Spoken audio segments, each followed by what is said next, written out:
You'll figure it out. Yeah. We'll fix it in post.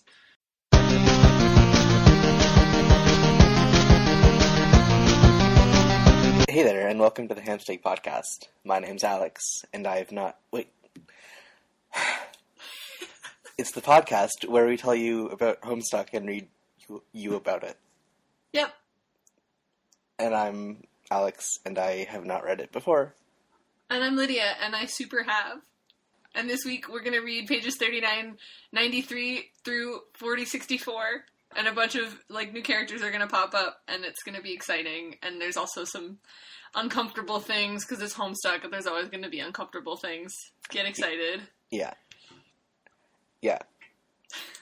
Woo! Yeah. We also, sorry we skipped last week with, minimal advance notice. I forgot that I was going to teleport myself away far for a science conference and then come back, so...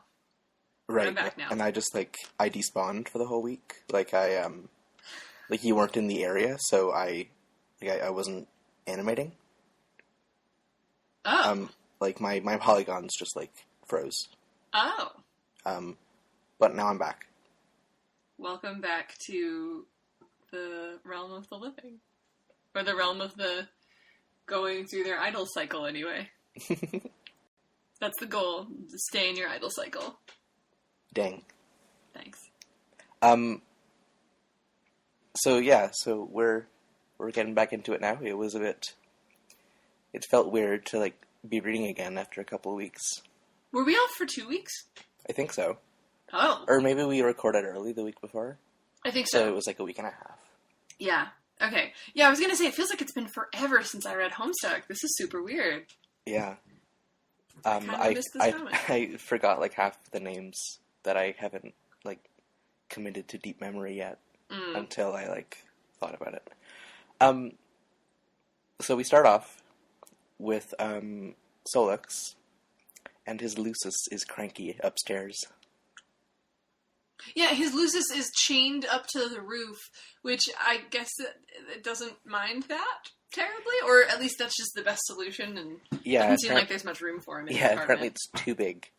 But Solix actually lives in a communal hive system, or apartment building. And this is the only Lucis chained to a roof, so I guess the other ones are just small enough? I think so. Yeah. A lot of these kids have really, really big or, weird loci, though, so, maybe they're all special. They're all kind of Mary Sue's. Well, a couple of them have small ones that we see this time as well. Plenty of them have small... We're gonna meet more that have real big ones, but they are sort of special characters. And we also see a couple of meteors in the sky, which is... It's a bad sign. Well, I mean, it's a sign of the inevitable end of the universe, but it's inevitable, so is it really that bad? And then we check out Apocalypse Arisen, who's floating around outside, checking out the Bicyclops. Yes. Bicyclops. Not Biclops. Yeah. Okay, so have you ever seen these? I was just in another city, over the last week, and we kept seeing these people pedaling around downtown on, a trolley, except you sat, in the middle of the trolley was a bar, and they were drinking beer, and then pedaling under their seats. And then there was, one guy, not drinking, and he was, steering the thing, and it was, 10 people, or, 12 people, something like that, and everybody's, there's, a beer tap, and they're sitting there, they're drinking their beers, they're pedaling their bicycle, and it's, noodling through the city streets. Have you ever seen one of those? No. That's an amazing visual. Yeah. They're apparently called barcicles. Okay, good. Yeah. Great. That's unrelated, but thought it might spice things. Things are pretty dreary in this reading, so I'm trying to, inject... Yeah, well, I had positivity. I had a lot of feelings. Yeah! Then we cut to Grim Auxiliatrix. Yeah, she has a chainsaw. She have chainsaw. She's very strong. Or she has a very lightweight chainsaw. Or both. But based on how she's holding her chainsaw, she's, very expert with it. Mm-hmm. She's also, kind of surfing on the back of her Lucis, which is, a larva with butterfly wings. Yep. And also it has her horns, which, do all the Lucii have the horns of their kids? No, lots of them don't really have horns. Mm-hmm. But I think if it has horns, it's gonna match. Right, okay. I think. I don't really know. Yeah, so we don't really get any text with her. We just see that her hive is in this kind of circle of grass, and it looks exactly like Jade's tower, but with like the big colorful sails attached to it. Right, and it's on like an oasis in the desert instead of an island in the ocean. Right, and nearby in the desert is a red stone frog temple. Right, yeah, yeah, her hive is beautiful. Yeah. Also very lonely again. Yeah, most of them are, I think. Mm-hmm. Even Solix's hive, like, seems very lonely. Like, it certainly doesn't seem like he interacts with his neighbors. Yeah. His car cat. Like, just a lot of people walking around ignoring each other. Then, after that unnecessary teaser, we go and take a look at... What's his name? This is... Adios Toreador. Yeah. We get his name in a second, but there's no reason to dole out that information in spoonfuls when you could have a chunk. So yeah, so this is Tavros Nitram. Nitram?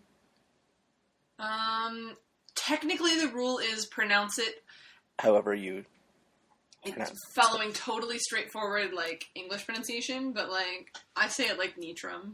Nitram, okay. That sounds that like makes the best mouth shape. That's a good heuristic. Like, it doesn't, like, feel unnatural, I guess. Yeah. No, I think that's fair. Whatever doesn't feel unnatural is a decent way to say it. Yeah. So, this is the guy with the big bull horns. Yeah. They're, like, way bigger than his shoulders. Yeah. And he stood out to me before because of his kind of shit-eating grin. Mm-hmm. He's always smiling. And in this reading, we find out that, like, he's just genuinely, like, a happy guy. Mm-hmm. Like, he's smiling because he's enjoying life. Yeah, he's a happy kid. Yeah. So he has a wheelchair. That he do. He also has a tiny Lucis, comparatively. And yeah, it's a little bull. It's a little, so it's a little fairy cow. However, when I first saw it, I thought it was a housefly cow. Oh. Because the nose ring, I thought it was just kind of like a gaping fly mouth, like a proboscis. Oh, God. Yeah. Oh, my God. No, it's Tinkerbell. Yeah, not in a gross way, but just like, kind of like a dumbfounded, like, pixel face. Like, I mean, like the one at the top of emmaspaceadventures.com. Yeah, no, I know what you're saying. It's just like, ooh. Yeah, but no, he's a Tinkerbell. Yeah. Because his whole deal, Tavros' whole deal is Pupa Pan. Yes. Yeah, who's Peter Pan. But a troll. He also,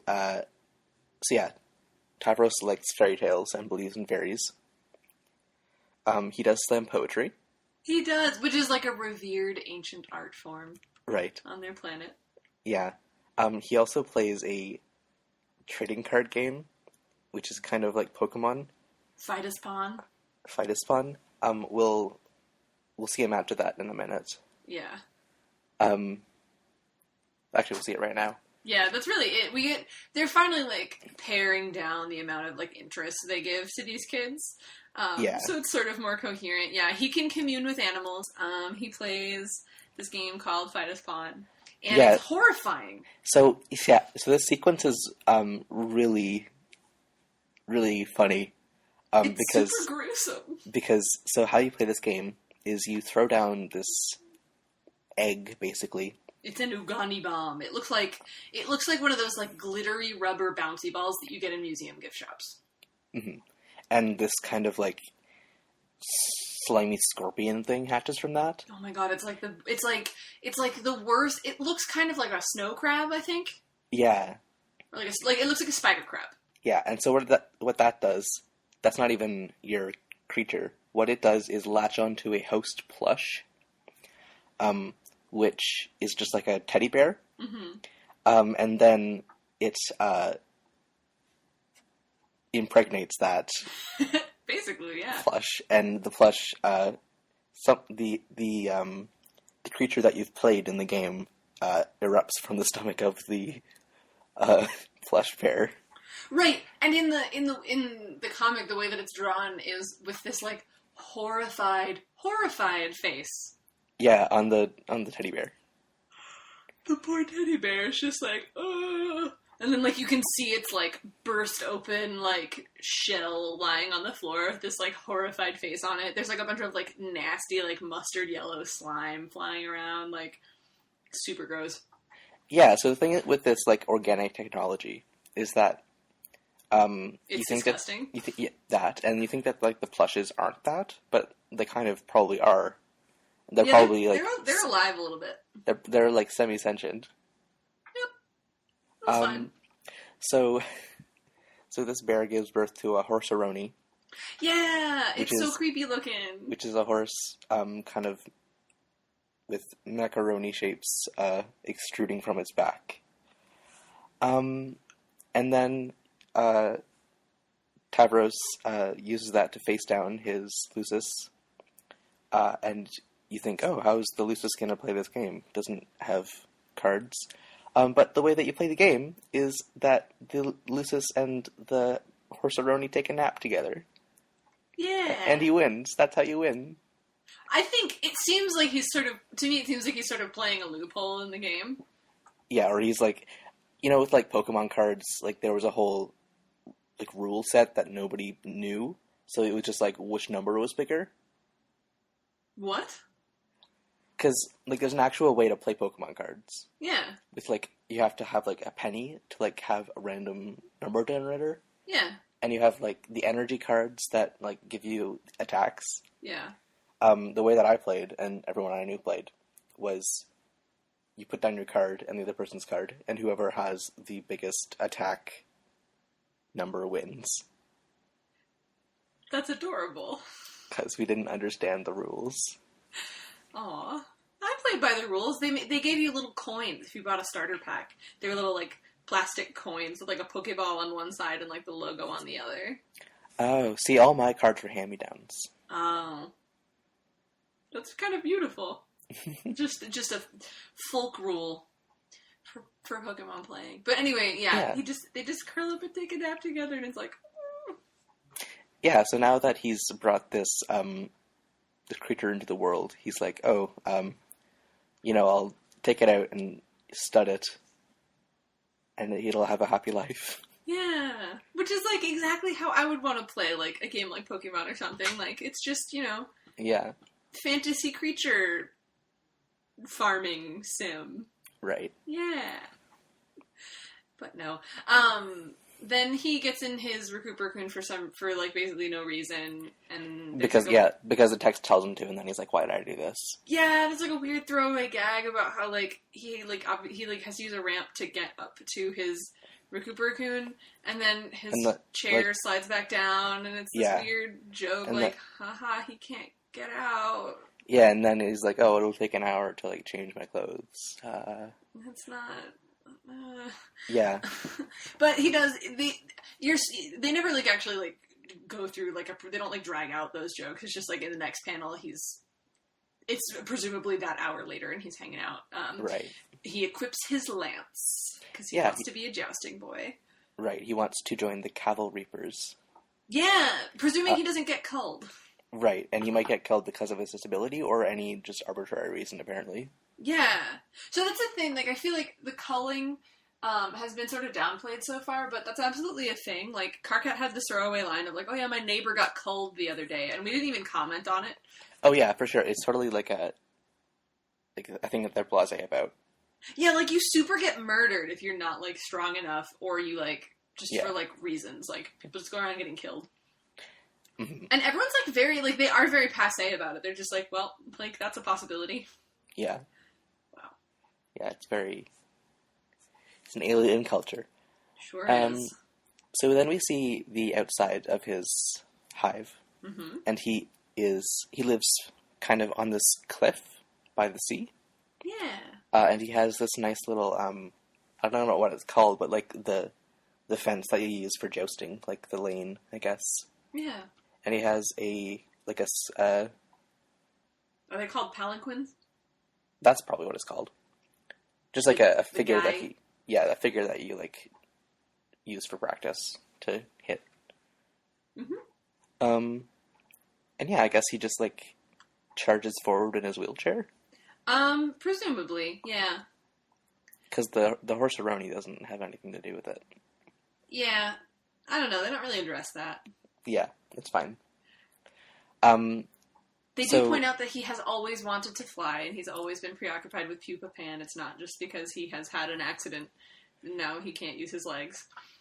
Right, so, so it talks kind of about pupa pan, and how this ferry will take you to the paradise planet, which is Earth. Okay. Well, because it's a place with pirates and stuff. Like, we've talked about the paradise planet before. Okay. It's the one that you're meant to assume is Earth, at least. Right. They're mixing... All I'm going to say is they're mixing foreshadowing here. They're mixing Earth with Never Never Land here. It's more complicated than that. Sure. I promise. Okay. Okay. We're going to get there in like 2 greetings, too, and you're going to be like, oh, Liddy was totally right. Okay. Then there's a weird bit in the future where he gets robo-legs thanks to the robot guy. Yeah, so we see, when the trolls are all in the medium, when they're all in the veil together, that, the chainsaw girl, while he's sleeping, removes his legs, and this weird robot building guy gives him robot legs. Yeah. And so, this is some foreshadowing. We do not see this robot building guy's face. We only see his kind of visual motifs, because his face is shrouded in shadow. Yeah. And he looks very creepy. He's super creepy. He's got, like, kind of blue bags under his eyes, and, like, he's, like, grimacing, sort of, and he's missing a bunch of teeth. And he's got a broken horn. Yeah. He, like, and looks yeah. rough. He's a Sagittarius. Also. He's got the Sagittarius symbol. That's the bow and arrow? Yep. Right. Yeah. Another thing is that you see Tavros's blood spurting up from off panel, and it's brown. Oh, I didn't look at that. Yeah. Okay. What else? It's kind of messed up that, I don't know. I guess it makes sense to give him robo legs, but why do you have to chop his legs off to do it? Like, why can't you just make him an exoskeleton? Yeah, in the first panel that we saw the legs, I assumed they were like an exoskeleton. Yeah, because they're really bulky, like. Yeah, but no, they're like prosthetics. Yeah, like, and they just cut his legs off in his sleep. Like, all of that is super weird and not okay. Mm-hmm. And like, you have access to alchemy, and like, this isn't really even a like important spoiler. Like, he makes like a hover car later on anyway. Like, why was that ever necessary? I don't know. I think it was put here for shock value. It was! Like, so don't do that! It's a bad choice. I do want to give him credit for the word misanthropopy. Because, get it? The robot guy likes to smash his robots usually. Right. Hence, misanthropopy. Yes. It just sounds like I'm saying robo-pee. It does. I'm getting really preoccupied by that. And then we see, or it says that there will be plenty of shenanigans with the wheelchair and the medium, but that we won't see that. It just it's Hussey saying, like, take my word for it. Like, there's going to be some funny stuff happening with this wheelchair on all these planets. And I'm just like, okay, alright, fine. Yeah, like, alright, you had to wedge it in there, fine. It is really, like, one of the last, like, leg jokes that we get, I think. Yeah, it's just, like, it's weird. Like, the way that he's using the fact, like the plot point of the wheelchair is just like really not nice or funny. No. Like, it's not like the characters being mean to each other. It's just like the narrative treating the wheelchair as a joke. Yeah, and it's like he like uses it to get around. Why you gotta hate? Yeah. So then Tavros gets contacted by Arachnid's Grip, who is a brand new troll. Yeah. And she's terrible. Her typing quirk is to be a spider. There's like a lot of things involving the number 8 and 8, like repeating a letter 8 times, and we do not need to like describe every single one of them because it's kind of arbitrary. It's kind of arbitrary and tedious. She's a little annoying to read. Yeah. The one thing I like is her smiley face has like 4 colons because 8 eyes. Do you get it? Yeah. Because spiders. It's funny. Yeah, but anyway, she's like super mean. She's horrible. I forgot like, how awful this character is. Yeah, she just like insults him in very like personal and hurtful ways. And she's not even like, I don't know, we know that like troll relationships are usually based off of like antagonism, but she literally just hits him up, is like, she's basically like, hi, you're a huge loser, so is everyone on your team. So is that girl who talks to you. Did I mention you're a huge loser? Okay, you're gonna lose, bye. Yeah. Like, why? Yeah, she's a jerk. She's super mean. But then he talks to Gamzee, which is... Wait, I want to mention that as he's talking to GA, to AG, one of the things that he mentions is, Rufio told me that I should stop talking to you. And she's like, who's Rufio? And she says, he's my self-esteem. Right. GA suggested that I give my self-esteem a name so that I can, like, be more considerate about, like, not hurting his feelings, right? Like, trying to, like, defend your own self-esteem. And even if she was joking, I did it anyway. Yeah. Which I don't think she was joking either. Like, GA is a nice and helpful person. And No. she learns the human joke thing later on. This human emotion called joke? Basically, yeah. I mean, like, that's kind of her conversations with Rose. That's been sort of coming up through those. So, yeah, his self-esteem's name is Rufio. From Peter Pan. From Peter Pan, yeah. Yeah. But yeah, so AG is horrible. She's awful. But then Tavros which, by the way, Tavros, Taros, we're all clear on that. We're all there, yeah.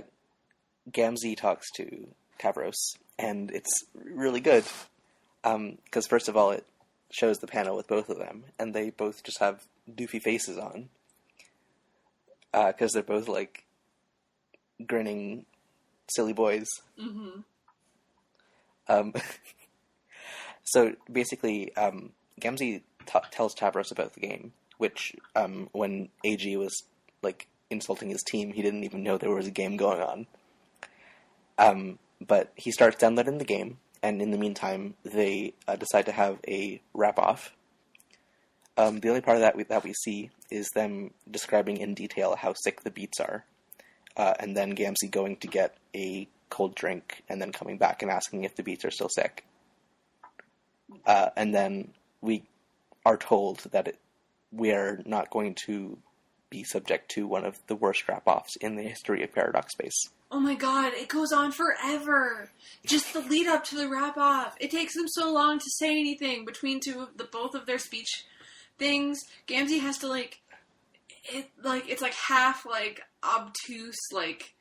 He has to, like, reframe everything in a very strange grammatical way, and use, like, bodacious words or whatever. Yeah, everything is, like, so bodacious that it takes 46 prepositions to get to it. Yeah. And, like, 5 swears. It's really, really annoying. And then Tavros, like, is really roundabout and has to say everything in 14 different clauses that end in commas, and, like, it's really cute that they're friends with each other, is all I'm saying. Yeah, it's really good. Some of these guys, like, I feel frustrated now because, like, my first assumption about seeing Troll Society is that, oh, they're all jerks to each other. But it's just, like, the main ones are jerks. These guys are all really nice. Yeah. Don't worry, they all get to evolve over time. Into Pokemon. Yep. Speaking of Pokemon, never mind. Terezi is walking through the forest, which is burning because of the meteors. Yep. And she's going to her Lucis, which has not hatched yet, but is in an egg. And this egg is balanced on an enormous doomsday scale. And you can see immediately that if the egg hatches and the Lucis leaves this egg, then an enormous skull will, on the other side of the scale, will fall onto an ominous doomsday device. And apparently the skull belongs to an ancient mother grub, which I just found odd because I was kind of picturing mother grubs as not looking humanoid at all. Just kind of like a long worm. Right. But this enormous skull, which is like the size of Terezi's house, with huge horns, is a mother grub skull. Also, it's strange that they have internal skeletons, apparently. Yeah, well, I mean, like, so do... Well, I guess trolls don't necessarily, but maybe they have skulls. I don't know. Just skulls and not spines or anything? Okay. I can't explain this more without giving you a little bit of a spoiler. Okay. There's a reason. Sort of. Sure. But basically this egg contains a dragon. A very rare dragon, which has been communicating with Terezi in her sleep, and which has taught her to compensate for her lost vision, because it experiences the world from inside its egg without vision. Yeah, they, until they are adult, like, and I think it's presumably, like, until they hatch, like, until they reach adulthood, like, after they've hatched and everything, they don't develop sight until they're adults, so they get around just fine without sight. And so we see a really beautiful panel of Terezi's dreams. Like, as she's learning to perceive things without sight. Right, so we see her on Prospect. And we know that because we see these kind of very out of focus, shimmering golden towers and the Skya above. And it's just, like, really beautiful, and it's like if a camera's very out of focus and it's focusing and it's, like, pointed at, like, fairy lights and they're kind of glimmering in and out of existence. Yeah. It's like that. And it's, like, one of the coolest and beautiful panels in the comic so far. Yeah, it's really lovely. Like, once in a while the art gets around to being really lovely in this comic. And it's also, like, still clearly made in MS Paint. Not literally, but like, no, with but, like, that conceit. Exactly. Yeah, it's just really cool. Speaking of twinkly things, it was extremely humid last night as I was flying in. And it's also Independence Day weekend here in America. So I was flying in, on a Saturday night on Independence Day weekend, and we come out of a rain cloud, and, like, it's super humid, so everything is super twinkly, like, all the lights from the ground are really, really sparkly. And there's, like, a dozen fireworks displays going on all over. Yeah, it was really beautiful. Like, on the same level as you? No, far below me. So it was, like, little, like, sparks erupting out of the ground, like, but for, like, you can see, like, for hundreds of miles, like, right. It's amazing. That is amazing. Anyway, back in Homestuck. Yeah. So the dragon hatches, and starts to fly upwards and is immediately struck by a meteor. Fortunately, the narration warns us that this is going to happen immediately before it does. Right. But Terezi's still pretty distraught about this. And understandably so, because she didn't know that it was going to happen. Mm-hmm. But we're told that the Lucis is going to be put in a kernel sprite, and she can talk to it later. Yeah, which we were already told about. But now this doomsday clock has been activated. And like the clock in the lab beside Rose's house, it's kind of just counting down. It's not actually activating anything. Right. Like it's just counting down, right? There is sort of an aside about like, is it going to bring on the end of days, or is it just a perfectly calibrated countdown to the end of days? And what's the difference? And does Terezi know that there's a difference? And is she wrong about there being a difference? And the nature of the difference? And I don't really understand what they're trying to get at with that, so don't worry about it. Yeah, I think it's it's like sort of trying to draw a parallel between like the demon who is already here and everything, and like whatever. Okay. Yeah, I just wanted to point out that this clock starts at 6:12 instead of 4:13. Yeah, which seems somehow meaningfully related. I mean, 6:12, like 12 trolls. Right. But it doesn't have any other like date meaning, basically. True. There's another number that has a date meaning that's going to come up in the troll arc, but we haven't gotten there yet. Okay. So then we go back to AA, Apocalypse Arisen, and we try to introduce ourselves to her, but we can't until she's rendered in the smaller, simplistic form, which is a really cute narrative thing. Yeah. But her name is Aradia Megiddo. I'm going to call her Aradia. Is that going to bother you? No, not at all. Okay. Aradia Megiddo? That's fine. Yeah. Okay. I've been calling her Megiddo, but I actually never say it out loud, so... Sure. Megiddo. I think it is Megiddo, yeah. Because the city is, I think, pronounced Megiddo. The city? Yes, the city of Megiddo.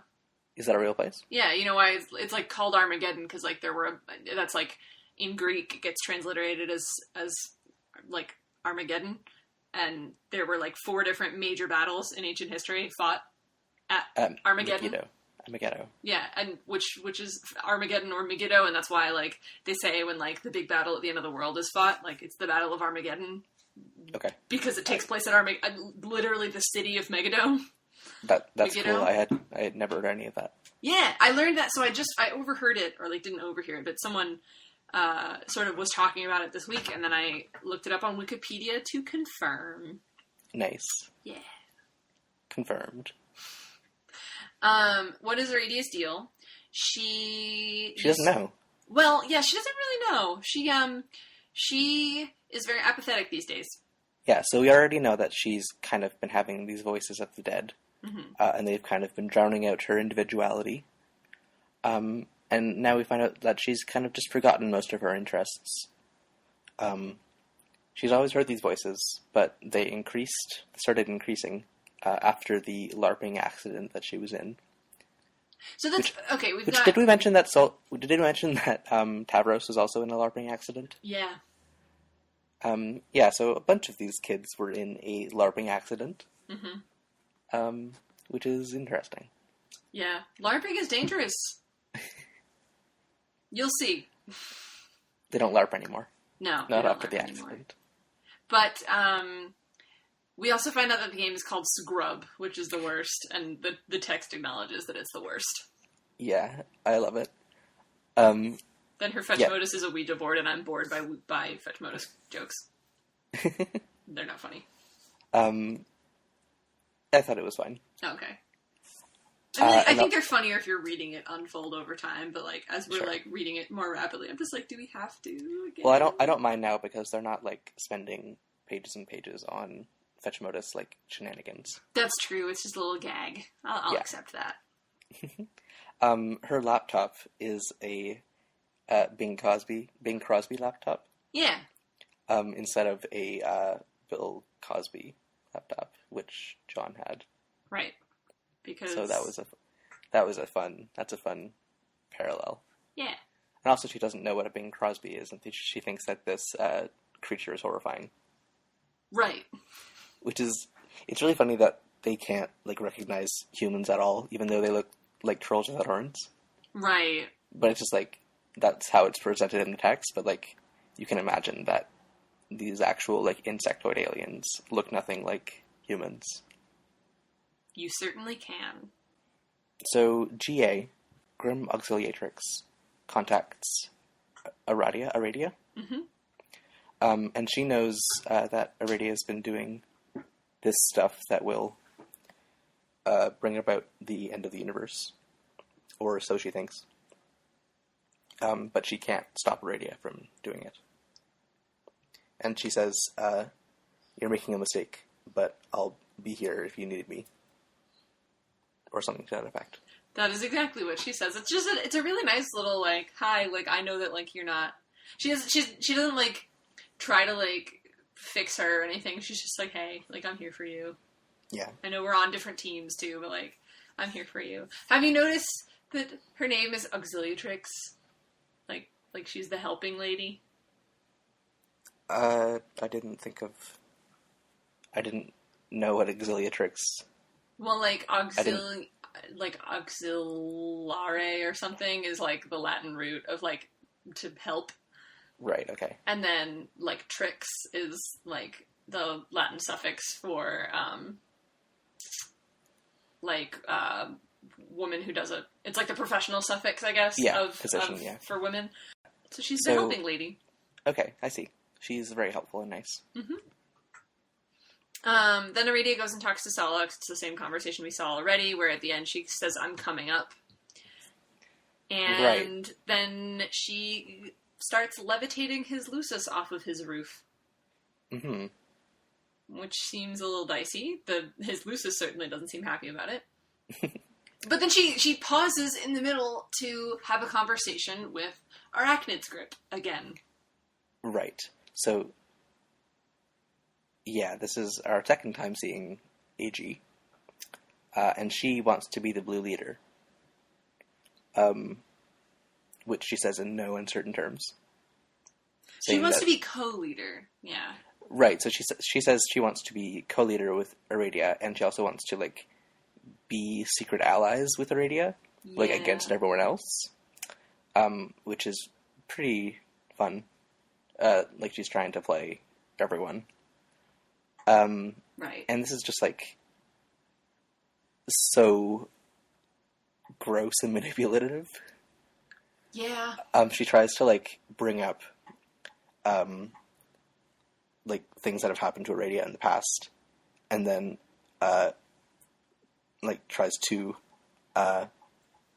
say, like, oh, I'm such an idiot, I'm so stupid for bringing that up, and try to get, like, pity. Basically, I mean, to me it seems like she's just being, like, the thing about it is, it's so incredibly transparent that I almost, like, Aradia's having none of it also, like, she clearly doesn't care. Yeah. So I'm just, like, reading it, and I'm just like, try harder. Like, it's almost like you can see her floundering when someone, like... doesn't respond to it. Yeah, exactly. Like, she just... And I forgot, she seems manic. Like, she talks so much. Yeah. For sure, exactly. Yeah, like, really, really... It seems like she's talking a lot and really fast, and then people are just not engaging with her at nearly the same, like, rate. And it's just... Oof. And then, then she's like, oh, like, she mentions, she's alluding to Tavros, one of Aradia's old teammates, I guess from their LARPing days, who she considers, like, dead weight for this current game because of his disability or his personality, we're not even sure. Sure. And, she's saying, oh, like, I'm so annoyed, I'm just gonna go harass him. And Aradia, like, doesn't really care about things either way, but she's just like, don't do that, it's childish. Yeah. And she disconnects and she goes to do it. And Aradia's like talking to herself underneath the little disconnect message. She just goes, wow. Yeah. Yeah, it's alarming. Then we cut over to get a little visual preview of AG, that we still don't get to get her name because she has not been rendered in her little symbolic fashion. But, right. The text is like, oh, she's too mysterious for you to be her. Yeah. And so she's wearing a pair of aviators with one lens popped out. So we see one eye. Mm-hmm. And it's possible that on the other side of her face that's covered with glasses, she had 7 eyes, but who knows? That would add up to the right number. She also has a robot arm, which we don't know about yet because we're not cool enough. I mean, yeah, you can see it, that it's a robot arm, but, like, that's about it. Mm-hmm. Also, she's a Scorpio. And, which means she's evil. Well, yeah, I guess. Are Scorpios, like, bad? I think, like, as far as I can tell, that's, like, the joke. Okay. Like, they're the Slytherin of humans? Yeah, like, astrology is wild. I'm pretty sure it's just a joke. Yeah. Like in the Night Vale horoscopes, it's always like, vile Scorpio. Begone, Scorpio. There is a blog for a while that was like a writing blog, and it was like surreal horoscopes. Nice, I can get behind that. A la Night Vale. Yeah, it was nice. We go back to Zalix and Aradia. Wait, I want to say one other thing with so AG talking to Aradia. We talked about how they're trying to be co-leaders. Yeah, so then we go to Solix. That'll be important later. Then we go to Solix, and he's apologizing. He's apologizing for flying off the handle. Mm-hmm. But as far as I can tell, he's apologizing for when he flipped out at her revealing that she'd lied to him about the world ending. Which seemed pretty legit. Yeah, I don't think he has to apologize for that. Yeah. It's an understandable reaction. Mm-hmm. He also, like, alludes to the caste system. Mm-hmm. And he's like, oh, what's worse than yellow? I don't remember. Fuck this confusing caste system. Right.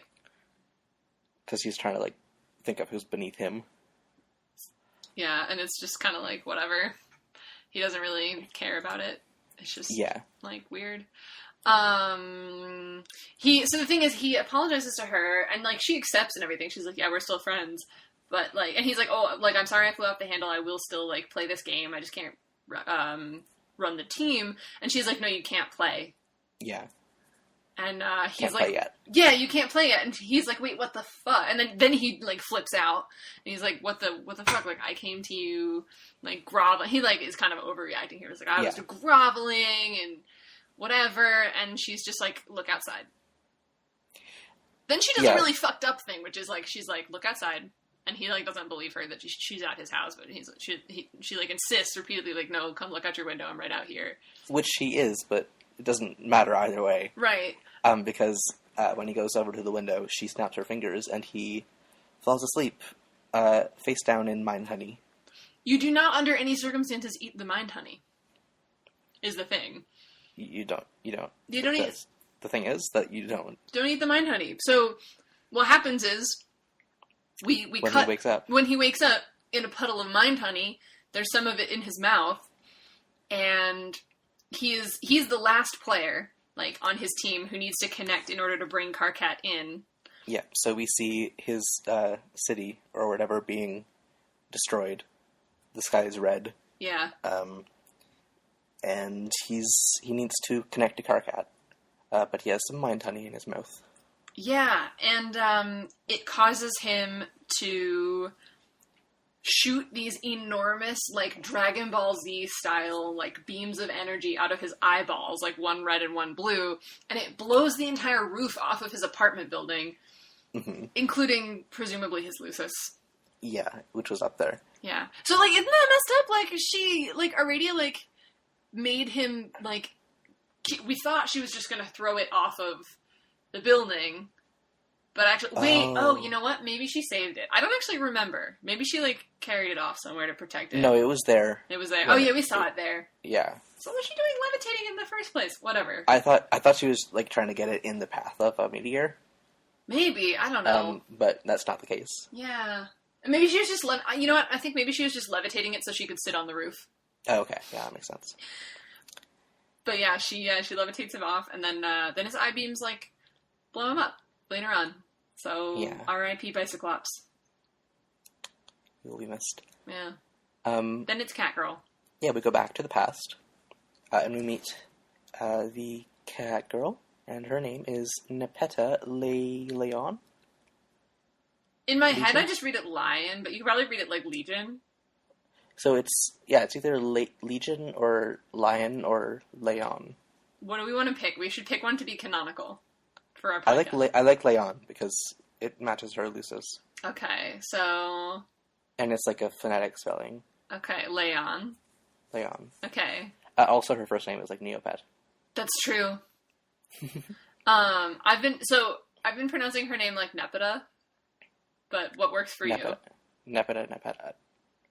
I'll probably interchange them. Okay. Anyway, this girl, cat girl, she hunts wild animals, and she does not do dangerous role playing, and she likes to draw comics on her walls with blood, and she pacifies her bossy friend. Right. She has this idea that someone has to keep him pacified, and it might as well, if not her, then who's going to do it? Which is... bad. Her Lucis is a kind of... what size? Like a large dog-sized? Yeah, the cat's like the size of a Labrador. Yeah, two-mouthed kitty. She can ride it. Its name is Pounce de Leon. Yeah. And they take turns. She rides her into the countryside until she gets tired, and then Ponce de Leon rides on her, and... Yeah. Which, isn't that just the cutest? It is. So yeah, they are, an actual, family, I guess. Yeah. They look out for each other instead of, being, mildly antagonistic to each other. Yeah. Which I guess we didn't see Gamzee and his Lucis until he died. Mm-hmm. And it seemed, very gentle, I think. Yeah. But we don't know. There's a really funny line, as Nepeta is showing off her claws, and it's talking about how she uses them to sneak up on unsuspecting prey, and then it's on Alternia, everything is considered unsuspecting prey by everything else. Right. Then there's a cave-in later, and the cat dies. Everyone is surprised. Right. No one is surprised. So there's a lot of, the jumping around on the timeline here is very, I guess it's, not unsurprising for Homestuck. It just kind of feels very, unstructured. Unstructured? Yeah. We're told that each of the Luci are going to die, pretty much. And then whether we see it die right away or later is kind of arbitrary, apparently. Right. They die at various points on the timeline, but they've pretty much been getting picked off one by one, as soon as we meet them. In reading order, yeah. Yeah. Because, they don't really do much while they're alive. I think they do a lot more once they're... That's fair. Sprites, but yeah. Mm-hmm. Then Karkat is messaging her. Yeah, so she writes, her computer is a writing tablet, or a drawing tablet. Yeah.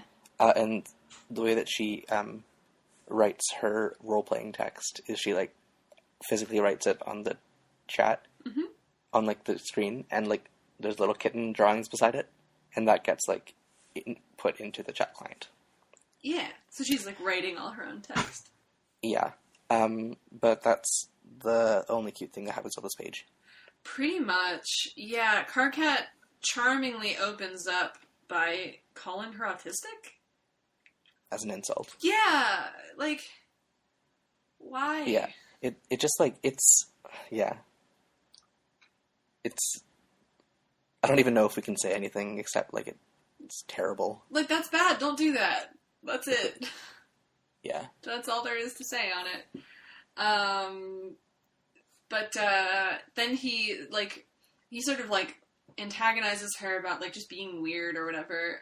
But at the same time, he's trying to say, you are my last choice for the red team. Right. Because so the red team so far is Karkat, Terezi, who else? Karkat, Terezi, GA, and then... Gamzee. And then, I think... Is Tavros on there? I know it's Karkat, and then I know... I think Tavros is blue because Arachnid person was... No, because him and Nepeta are on opposite teams because Nepeta is on... Yeah, they really are interchangeable. She goes on to the... she goes onto the blue team because of Centaur's testicle. Right. Yeah, so it's Karkat, Tavros... So... do we need to know that right away? I'm trying to just get it straight in my head. You can cut it if you want. But it's Karkat, Tavros, Terezi. I know GA is on there. Nepeta is on there. And I would think that Aradia would be the last one.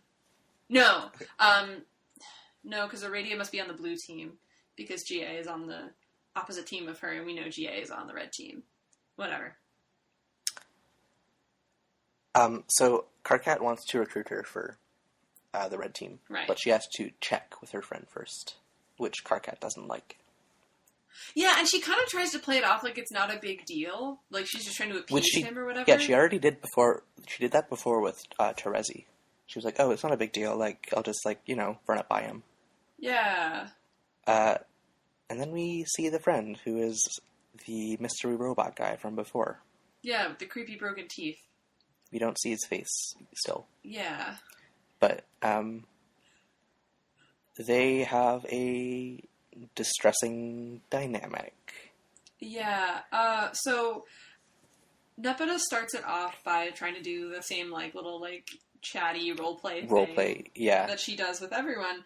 And he's just like, stop. Like, you will stop now. I don't like that. He literally says, you'll stop now. And she's like... She tries to play it off like she's not going to listen to him. Like, she tries to be, sort of, I guess bratty about it, but she listens to what he says. Like, she stops. She starts typing just, her literal speech.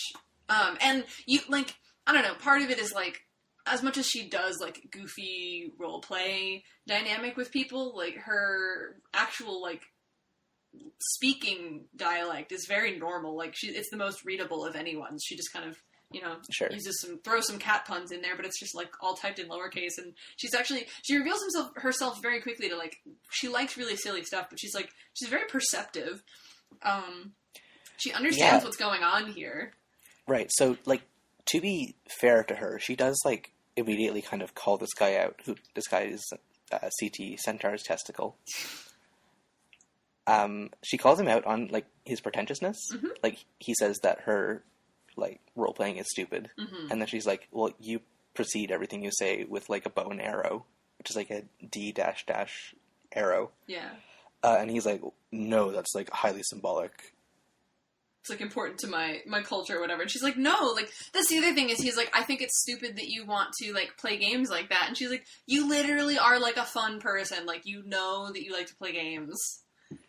You are. Yeah. You're doing all this goofy stuff. You do your goofy, Yeah, you're, looking for unnecessary words that have 2 O's that you can replace with 2 zeros. Well, that have an LOO sound. Right. Because it's a 100. Oh, okay. Yeah. And, the letter X gets replaced with a division sign, which is the hardest thing to read. Yeah, it's really annoying. And she calls him out on that. And... He's just having none of it. Yeah, he puts up all these justifications and, doesn't listen to her. Yeah, the thing is, he's leaning really hard on the caste system, and he, believes that he's just, a rank above her in society based on this caste system. Right, so he's, her blood is green. He's just disgusted that she, fraternizes with people below her on the caste. Mm-hmm. Even though he's fraternizing with her. Right. But he's I guess he's trying to mold her into a good society girl or something. It's weird. Anyway, the way that he speaks to her is he commands her. Yeah. And she plays hard to get basically with it, but at the end of the day she acquiesces to it. Yeah. And they, the most playful they get is, when they disagree, they just, type yes, no, one after another. Yeah. But I think both times that they do that, she eventually just, like, caves to him. Yeah, man, this is so... It's really unsettling, but it's so effectively done. Like, Yeah, this is very true to, like, how manipulative dynamics like this can play out. Yeah, it's distressing. It's really uncomfortable. And so he just tells her, like, you can't play this game. I won't let you play this game. And she ends the conversation by being like, you don't know that, like, you can boss me around. Like, we'll see what I do. And then she immediately goes back to Tavros and is like, he told me I can't. Yeah. But to be fair, also, well, not really to be fair, but Tavros at least points out that, like, he did, I think this is more just coincidence. But So Tavros, I think Tavros is very non-confrontational, I guess. Yeah. So he's like, well, like, I don't think that this guy should, like, tell you what to do, but on the other hand, like, he did, when he, like, forbade you from going to the big LARPing thing, you didn't get in an accident like all of us. Which, like, great, but I don't know. Yeah. Yeah, that's not, like, a mark on his, that's not, like, a check mark for his character. Exactly. And that, unfortunately, that is the end of this week's reading. Yeah. I hope it's less uncomfortable next week. I think it is less uncomfortable. I don't remember exactly what we read next week, but it's less bad. Yeah, I've got to say that CT is, like, the first, like, character in this comic that makes my stomach churn. I feel you. Yeah. He's just, like, so... Ugh. Yeah, he's really, really, like, kind of gross. I mean, to be fair, it's well done. Like, good job, Hazy, on making that character. Exactly. Like, just looking... Like, because all you see is, like, his teeth and, like, his blue eye bags. Yeah, oh, it's so effectively gross. Oh, man, we're gonna meet him and he's disgusting. It's really funny. He's, like, he later gets kind of taken down a peg, but, like, he is still, like, a creepy character. And he does more really creepy stuff. Because all the trolls, like, stay alive, like, at the point where they're in the veil. Yep. Right? So he doesn't get killed off. No. I also did kind of find that, like, AG kind of made my stomach churn, too. Honestly. Like, I forgot how, like... Arachnid Girl? Yeah. She's... That's her handle, Arachnid Girl. Yeah, well, fair enough. Yeah, for sure, like, that's... It's also, like, stomach churning, but, like, I didn't immediately hate her as much as CT, because I guess I'm, like, interested in where she's going. True. Whereas him, I just want him to be gone. I get that. I don't want to read more of him. No, me neither. I, like, kind of dread every time he comes up. He, like, man, his influence, at least, sticks, like, comes back up in the comic, like, thousands of pages later, and it's like, ugh, every time it comes up. And that's the end of the reading. It is. Do we have any listener questions this week? We do. Oh boy. Okay. Do you wanna? Yeah, I'll say the spiel. Let me say the spiel. If you want to send us questions, you can send us an ask on Tumblr, where we are hamsteakpodcast.tumblr.com. Our anon is on, so you don't have to own up to asking us questions. You can also send us a mention or a DM on Twitter. We are at hamsteakpodcast. This is important. Are you listening right now? This is the important part. If you think it's a spoiler, send it to me. I'm Brick Chip, like brick that you would build with, and then a chip like a Dorito. And send spoilers to me as like a Tumblr ask or something. Don't spoil my co-host. Thanks. Thanks. Our first question comes from Anonymous, who sent this actually a week and a half ago. Sorry. Aw. I'm sorry about my life. Who says, I just found and subscribed to this podcast a couple minutes ago. Thank you. Not sure if when I'll catch up with it. I do like reactions, but overall, what's Alex's think of Homestuck so far? Good. Exciting. Can't wait to see what's going on. But I don't want to, like, get too in-depth into what I think of it, because I don't want to form a solid opinion of it while I'm still in the middle of it, I guess. Mm-hmm. Yeah. Pastor says, what is your opinion on people who are physically able cosplaying characters in wheelchairs? What do you think, Lydia? I don't know. It kind of rubs me the wrong way, but, like, I don't know. I'm also the wrong person to ask because I'm able-bodied too, so... That's my feeling as well. Yeah.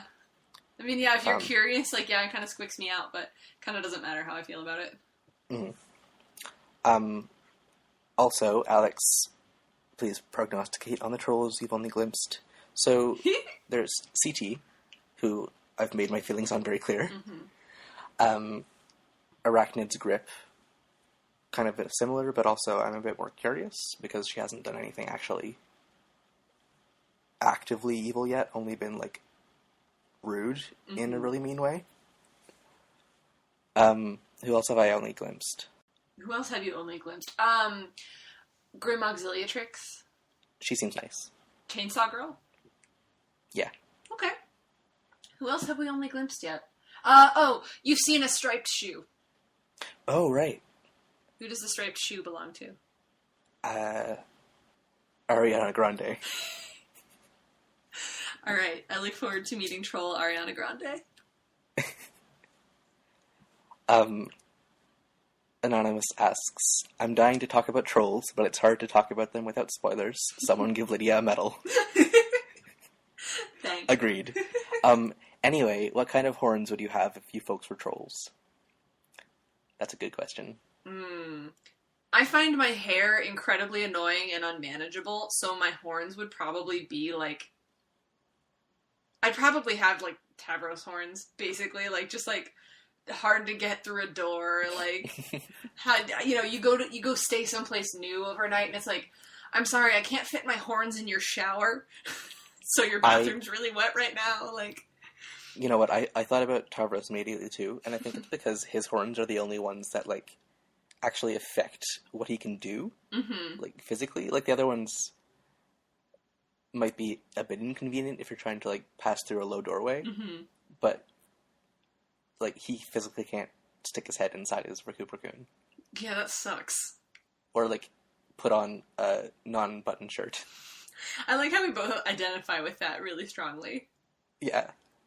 It's like, if you're gonna have horns, you might as well go, like, whole hog. And that's it for this week. That's the end of the questions. Thank you, guys. If you want to find us on the internet, I'm Brickchip. It's BRICKCHIP on Tumblr and on Twitter. I don't really look at my Tumblr, though. But I'm also on Twitter. Alex, who are you? I'm Leaf Crunch on Tumblr and Crunchleaf on Twitter. Just crunchy leaves all around. Just all those leaves and their crunchiness. Love them. Nice. Lydia, what are your plans for July 4th tomorrow? Today, when the podcast is going up. Oh, today, yes. Today, Monday, which it is. Currently. I won't have to work, so... Because it's a holiday, so probably I will... We're not, like, doing anything as a family, though, so probably my parents will want to have lunch with me or something, and then I'll, like... I just came back from a conference, so I have, like, 1 million little, like, follow-up things that I want to do to, like, advance my science inquiries. Nice. Yeah. What, Science. What have you been up to for Canada Day weekend? Canada Day was nice. I didn't really do much. I just kind of enjoyed the weather. It's been really nice here now. It's finally summer. Yay! And I did that. That's wonderful. Summer finally comes to Halifax. Amazing. This summer is here now. Thanks for listening. Thanks, you guys. See you next week. You will hear us next week. It's true. Bye.